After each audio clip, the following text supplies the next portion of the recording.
Assalomu alaykum, hurmatli talabalar.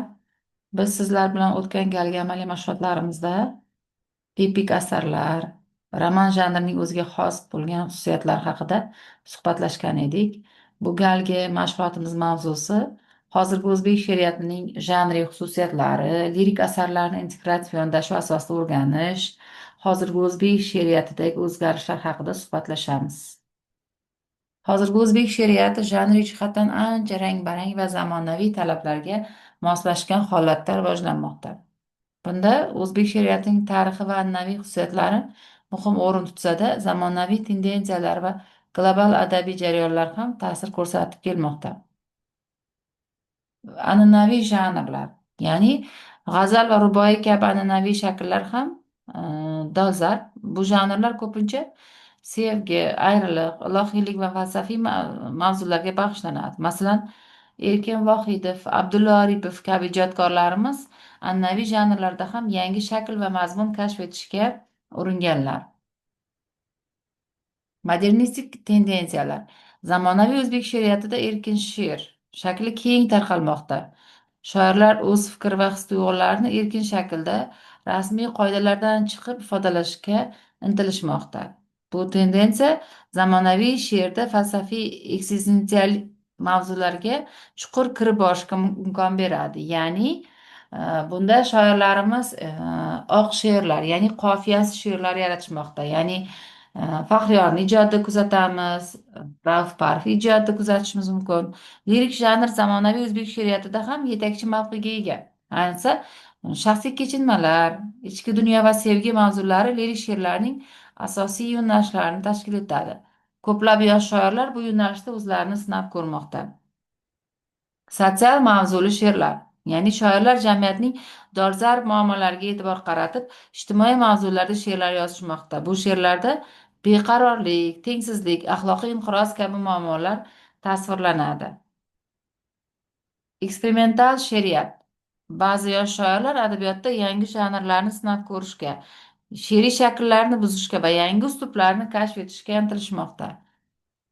Ya'ni bunda postmodernizm va dekonstruksiya usullari orqali she'rlar yozish ommalashmoqda. Umuman olganda, hozirgi o'zbek she'riyati ko'p qirrali va janr jihatdan boydir. Shoirlar milliy an'analarni saqlagan holda zamonaviy va jahon miqyosidagi adabiy jarayonlarga ham moslashishga harakat qilishmoqda. Lirik asarlarni integrativ yondashuv asosida o'rganish. Lirik asarlarni integrativ yondashuv asosida o'rganish, ya'ni ularni bir nechta ilmiy, nazariy va estetik yondashuvlarni qo'shib tahlil qilish, lirik asarlarning chuqurroq tushunishiga va ko'p qirrali tahlil qilish imkonini beradi. Integrativ yondashuv shoirning shaxsiy tajribasi, tarixiy madaniy kontekst, uslub, forma va mazmun jihatlarini birgalikda ko'rib chiqishni taklif qiladi. Demak, quyida biz siz bilan integrativ yondashuvlarni ko'rib o'tamiz. Ya'ni birinchisi tarixiy madaniy yondashuv. Bunda lirik asarlarni o'rganishda shoirning yashagan davri, madaniy muhitining ta'sirini tahlil qilish muhimdir. Bu asarda aks ettirilgan hissiyotlar va g'oyalar davr va jamiyat bilan qanday aloqada ekanligini ochib berishga yordam beradi. Ya'ni shoirning shaxsiy hayotidagi voqealar, siyosiy va ijtimoiy holatlar uning lirik kechinmalariga qanday ta'sir qilganini ko'rsatadi. Xo'p, ikkinchi yondashuvimiz psixologik yondashuv. Lirik asar ko'pincha shoirning ichki dunyosini va psixologik holatini aks ettiradi. Shoirning ruhiy kechinmalari, ichki ziddiyatlari va emotsional holatini tahlil qilish orqali asar chuqurroq tushunilishi mumkin. Masalan, psixoanalitik nazariyalar orqali shoirning ma'naviy kechinmalarini yoki shaxsiyatidagi konfliktlarni ochib berish mumkin. Uchinchi yondashuv formal va stilistik tahlil. Bunda she'rning badiiy shakli, uning ritmi, qofiyalanishi yoki bo'lmasa o'sha badiiy tasviriy vositalar asarni tahlil qilishda muhim rol o'ynaydi. Formal yondashuv lirik asarning tuzilishi, badiiy vositalar va obrazlar tizimini o'rganishni o'z ichiga oladi. Demak, bunda lirik janrning o'ziga xos jihatlari, tugal fikr va his-tuyg'ularning badiiy ifodasi ham o'rganiladi. Keyingisi, ya'ni to'rtinchisi, intertekstual yondashuv. Integrativ yondashuvda lirik asarning boshqa adabiy asarlar bilan qanday aloqada ekanligini tahlil qilish ham muhim rol o'ynaydi. Intertekstual tahlil orqali shoirning o'zidan avvalgi adabiyotga munosabati, ya'ni boshqa asarlar bilan qanday aloqalar o'rnatgani, ma'lum matnlar yoki ramzlar orqali qaysi mavzularni davom ettirgani aniqlanadi. Oltinchi yondashuvimiz, ya'ni ijtimoiy yondashuv. Lirik asarlarda shaxsiy kechinmalar bilan birga ko'pincha ijtimoiy muammolar ham aks ettiriladi. Integrativ yondashuv bu asarni shoirning jamiyatga, davrning muammolariga munosabat sifatida tahlil qilishni ham o'z ichiga oladi.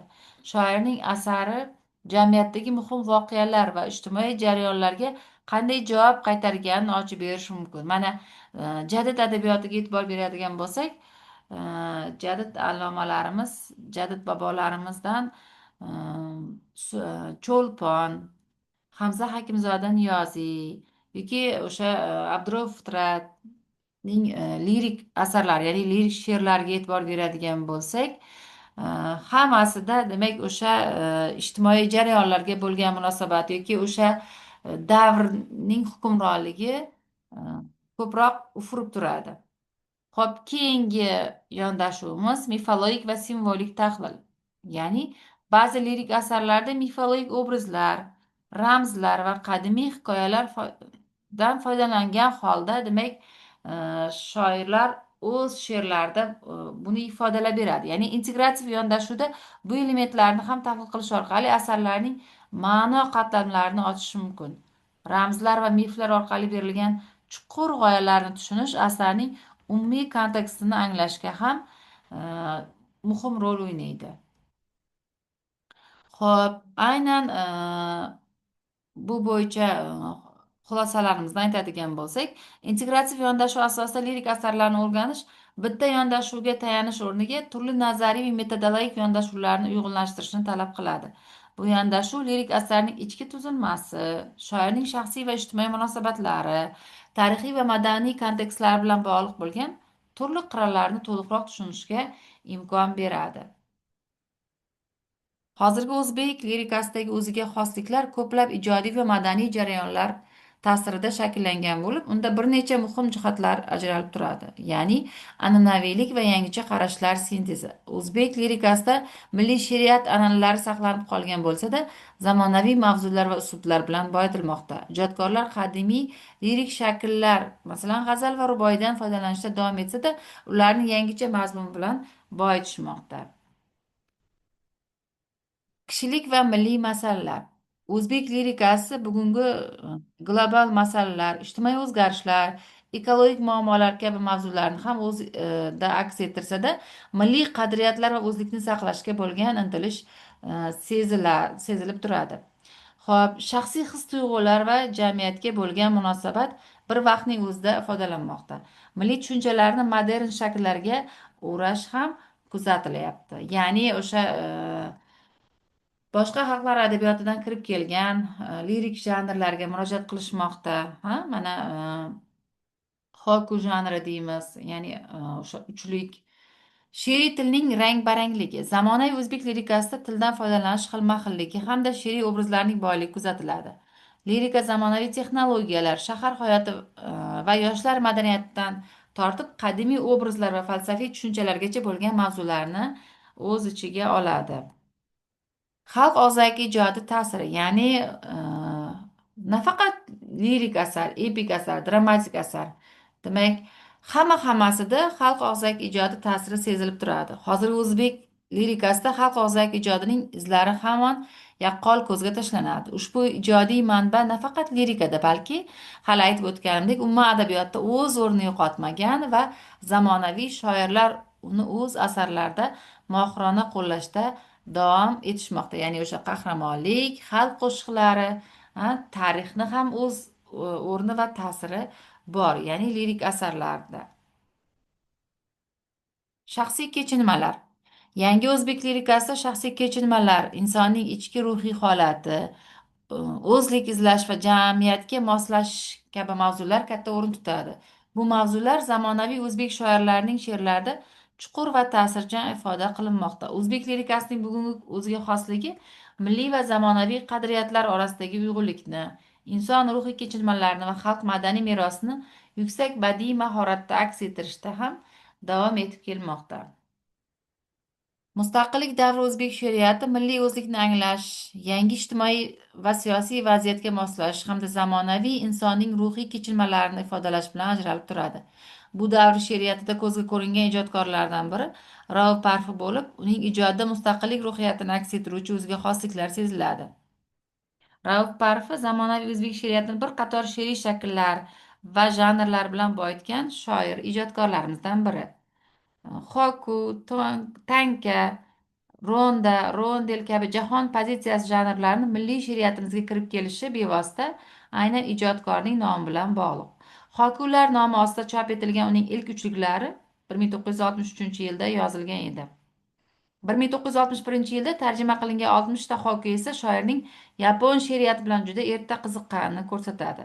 Qizig'i shundaki, bu tarjimalar bugunga qadar e'lon qilinmagan.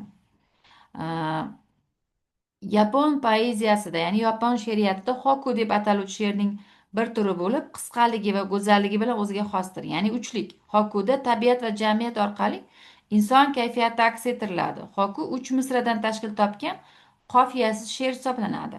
Birinchi misra 5 bo'g'in, ikkinchi misra 7 bo'g'in, uchinchi misra 5 bo'g'in, hammasi 17 bo'g'in bo'lib, bu shakl qat'iy emas. Hoku yozish katta mazmunni oz so'z bilan ifoda etish san'ati hisoblanadi. Hoku tasviriy san'atga yaqin. Ya'ni rassomlar hokuda tasvirlangan ifodani rasmda aks ettirishi yoki shoir rassom chizgan suratga qarab hoku yozishi mumkin. Keling siz bilan Rauf Parfining ushbu she'r namunasini ko'rib o'tamiz. O'zbekiston bo'yin egmadik, yillar bizni bo'ksa bog'ladi. Lekin yurtga to'ymadik hali, O'zbekiston erkin yurtimsan. Tahlil va o'ziga xosliklar, milliy g'urur va erkinlik, ya'ni she'rning asosiy mavzusi O'zbekistonning mustaqilligi va erkinligini o'z atrofida shakllantirgan. Mustaqillik davri she'riyatida milliy g'urur va vatanparvarlik tushunchalari kuchli aks etadi. Ya'ni e'tibor beraylik she'r tahliliga. Bo'yin egmadik misrasi, ya'ni bu orqali milliy g'urur ifoda etilgan. Shoir xalqning mashaqqatli tarixini eslatar ekan, ularning mustaqillikka erishish yo'lidagi matonatini ta'kidlaydi. Rauf Parfi she'riyatida o'zlikni anglash, ha, milliy qadriyatlarni qayta kashf etish va o'zini yangi mustaqil davrda qanday tutishni bilish asosiy mavzulardan biridir. Shoir mustaqillikni faqat siyosiy erkinlik emas, balki ruhiy va madaniy yangilanish deb biladi. Bu o'zbek xalqining o'zligini qayta tiklash va uni dunyo miqyosida tan olish intilishlarini aks ettiradi.